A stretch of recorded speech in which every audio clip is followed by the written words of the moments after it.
बहाना लिए चलेंगे जहां पर मुख्यमंत्री मनोहर लाल जनता को करोड़ों की सौगात दे रहे हैं। सिंह जी के बारे में मैं रिक्वेस्ट करूंगा निशान सिंह जी को कि वो आए और अपना संबोधन करें। तालियों की गड़गड़ाहट जरा जोर से होनी चाहिए, जोरदार तालियां। सरदार निशान सिंह जी।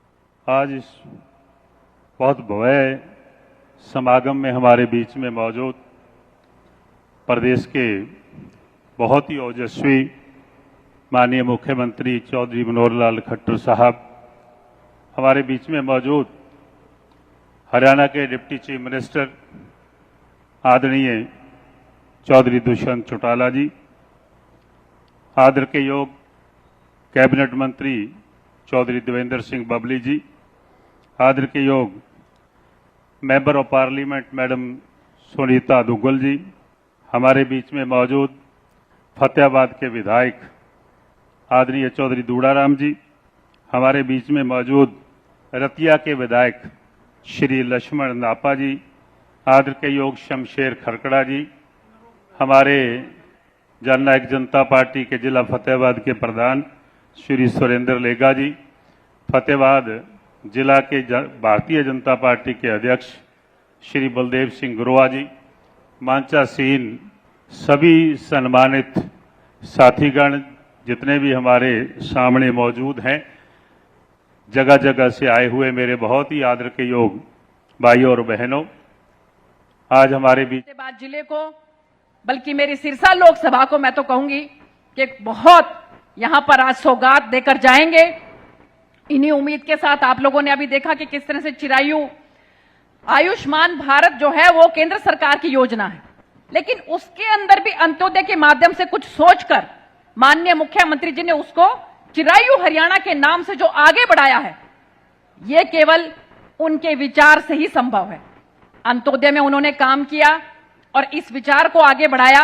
मैं तहे दिल से माननीय मुख्यमंत्री जी का चिरायु हरियाणा पूरे हरियाणा को देने के लिए बहुत बहुत धन्यवाद करती हूं। इन्हीं शब्दों के साथ आप लोगों को भी मालूम होगा कि जय हिंद का नारा जो है वो भी हमारे नेताजी ने दिया था। आज हम कितने गर्व के साथ कहते हैं कि जय हिंद।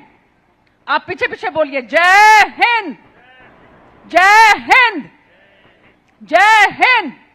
ये जय हिंद का नारा जो है ये भी हमारे नेताजी सुभाष चंद्र बोस ने दिया था।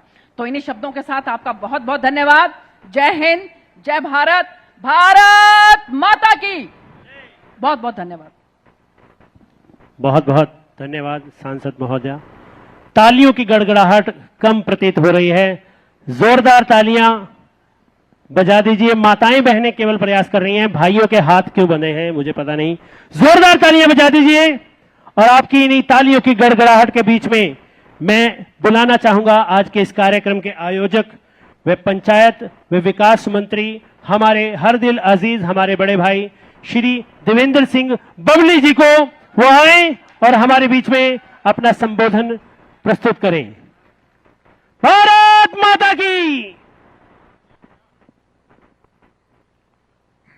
आज मदर समारोह में और प्रगति रैली यहां हमारे प्रदेश के माननीय यशस्वी मुख्यमंत्री मनोहर लाल जी, हमारे हरियाणा सरकार में डिप्टी सीएम, हमारे पार्टी के नेता और युवा और बहुत ही विजनरी सोच रखने वाले श्री दुष्यंत चौटाला जी, हमारे पार्टी के प्रदेश के अध्यक्ष माननीय सरदार निशान सिंह जी, हमारे सरसा जिले से सांसद बहुत ही बुद्धिमान और सबको साथ लेकर चलने वाली श्रीमती सुनीता दुग्गल जी, हमारे विधानसभा में विधायक साथी हमारे बड़े भाई।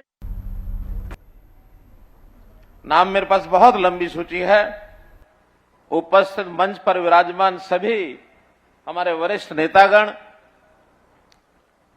सभा में उपस्थित बुजुर्गों, नौजवान साथियों, माताओं बहनों, कलाकार एवं पत्रकार छायाकार बंधुओं, आज का ये दिन, जैसा बताया, मिलन समारोह, एक बहुत ही सुंदर ये नाम दिया गया है और विशेष तौर पर इसको शायद पहली बार 23 जनवरी का जो दिन इसके लिए तय किया, इससे पहले 1 जनवरी को होता था। एक पंथ दो काज। नेताजी सुभाष चंद्र के बारे में जैसा मैंने बताया, देश की आजादी में बहुत महापुरुषों का योगदान रहा है, कोई नरम दल से, कोई गरम दल से, क्योंकि अंग्रेजों को भगाने के लिए सबकी बहुत बड़ी जरूरत थी। अंग्रेज अपने आप में कहा करते थे कि अंग्रेजी साम्राज्य में सूरज कभी छुपेगा नहीं, अर्थात दुनिया के ऐसे कई देशों में उनका राज हो गया था कि सूरज पूर्व में निकलेगा तब भी किसी ब्रिटिश साम्राज्य में चमकेगा, दोपहर को भी चमकेगा, शाम को भी चमकेगा, अर्थात जहां शाम को चमकेगा वहां दिन होता है, जहां आज रात है फिर उस समय में जब चमकेगा उस समय दिन होता है। पृथ्वी गोल है, तो इस नाते से कहीं ना कहीं सूर्य अंग्रेजी साम्राज्य में चमकता था। लेकिन उस अंग्रेजी साम्राज्य को भारत से उखाड़ने के लिए चाहे नेताजी सुभाष चंद्र बोस हो, चाहे महात्मा गांधी हो, उससे पहले कितने नाम लिए जा सकते हैं। लोकमान्य तिलक का नाम ले सकते हैं, लाला लाजपत राय का नाम ले सकते हैं, डॉक्टर भीमराव अंबेडकर का नाम ले सकते हैं। अलग अलग तरीकों से सबने अपने काम किए।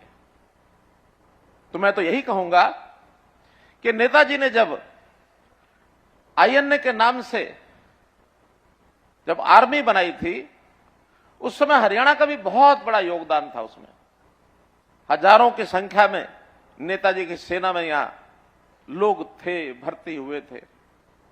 ये ठीक बात है कि आज अधिकांश स्वर्गवासी हो गए हैं, क्योंकि 1942 में ये आर्मी बनाई गई थी। आज ठीक उसके 81 साल हो गए हैं। अगर उस समय 20 साल का भी वो भर्ती हुआ होगा तो आज उसकी आयु 101 साल की होगी। कुछ बंधु आज हरियाणा में हैं, जीवित हैं, मैं उनको भी सम्मान करना चाहता हूं। सामान्यतः 26 जनवरी पर ऐसे सब बंधुओं को हम सम्मानित भी करते हैं। तो इस प्रकार से उनका जो योगदान रहा देश की आजादी में, अविस्मरणीय। बंधुओं, ये ठीक है कि आजादी उनके सबके प्रयत्नों से हमें मिली 1947 में, लेकिन 47 में ही एक विचार कुछ महापुरुषों के दिमाग में यह भी आने लगा कि इस आजादी को बरकरार रखना ये आजाद भारत के नागरिकों का काम है। आजादी मिलने के बाद भी बहुत देश आगे बढ़ जाते हैं और बहुत उनकी हालत खराब भी हो जाती है। लेकिन इस देश के जितने भी पुरोधा आजादी के बाद के भी हैं, उन्होंने अपने देश को आगे बढ़ाया है और आज चीजें अपने हाथ में हैं। तो मैं कहा करता हूं कि उस समय देश के लिए मरने की आवश्यकता थी, लेकिन आज देश के लिए जीने की आवश्यकता, मित्रों, जीने की आवश्यकता है। तो उस नाते से आज हमारे जिम्मे भी पिछले कई वर्षों से इस प्रदेश की बागडोर संभालने का मौका मिला है। हमने भरपूर वो काम जो पीछे सरकारें नहीं कर पाई थी, जो अधूरे छोड़े थे, उन सब कामों को हमने हल करने की कोशिश की है। चाहे वो विकास के काम हो, चाहे वो सामाजिक जीवन के स्तर को ऊंचा करने की बात हो, चाहे लोगों के आर्थिक स्तर को ऊंचा करने की बात हो, चाहे रोजगार देने की बात हो, चाहे इस प्रदेश के लोगों को प्रदेश के प्रति सोचने का जो एक गौरव उत्पन्न होना चाहिए कि मेरा हरियाणा गौरवशाली हरियाणा